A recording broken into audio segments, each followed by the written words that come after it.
Bonsoir à toutes et à tous, ravi de vous retrouver pour le journal du 20h. Aujourd'hui, nous allons parler des stéréotypes de genre. Mais les stéréotypes, qu'est-ce que c'est ? Les stéréotypes sont partout. Ils influencent nos perceptions, nos jugements et nos comportements, souvent sans que nous ayons conscience. Un stéréotype, c'est une image figée, une idée préconçue, que l'on applique à un groupe sans tenir compte des individualités. Si ces raccourcis des pensées peuvent sembler anodins, ils ont pourtant des conséquences bien réelles sur notre société. Ces stéréotypes influencent les choix d'orientation et de carrière, cela limite les ambitions et freine la mixité dans de nombreux domaines. Eh mais qu'est-ce que tu fais là, toi? La mécanique, c'est pas un boulot pour une meuf. Ah ouais, et pourquoi ça ? Bah, c'est physique, faut de la force, de la technique et tout. Les femmes, c'est plus fait pour les boulots tranquilles, genre secrétaire et vendeuse. Donc parce que je suis une femme, je dois me limiter à un boulot tranquille. Eh, c'est la réalité, hein, les mecs sont meilleurs dans ces trucs-là. C'est nous qui bricolons, qui réparons, c'est comme ça.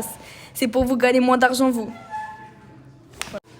En effet, il existe des stéréotypes comme des stéréotypes de genre.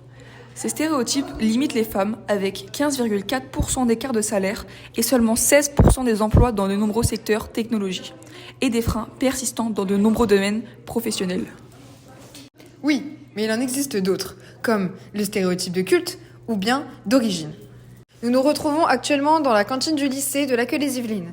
Nous allons donc assister à une discussion entre lycéens sur les stéréotypes de culte. Amir, pourquoi tu prends pas de viande aujourd'hui là ? Parce que je suis certaines règles alimentaires de ma religion. Ah ouais, franchement je trouve ça un peu strict, hein. Vous avez plein d'interdictions, ça doit être dur de tout respecter. Ah, ce n'est pas une question de défaicoter, c'est une question de choix et de valeur. Comme certaines personnes décident d'être végétariennes ou véganes. Moi, je respecte ces règles pour des raisons spirituelles. C'est vrai Thomas, on a tous des principes qu'on suit dans la vie, que ce soit par conviction religieuse, ethnique ou personnelle. Ouais, mais du coup t'as pas l'impression que ça t'empêche de profiter de certaines choses, tu vois ? Pas du tout. Ma foi fait partie de mon identité et je ne me sens pas privée. Au contraire, elle m'apporte beaucoup. C'est comme dire à quelqu'un qui fait du sport tous les jours que c'est une contrainte. En réalité, si c'est un choix, c'est un mode de vie, pas une privation. Ouais, je vois ce que tu veux dire. J'avais jamais réfléchi comme ça, tu sais. Ah ouais, tu sais, beaucoup de gens ont des idées reçues sur la religion, mais en réalité, chacun la vit à sa manière. L'important, c'est de ne pas juger sans comprendre.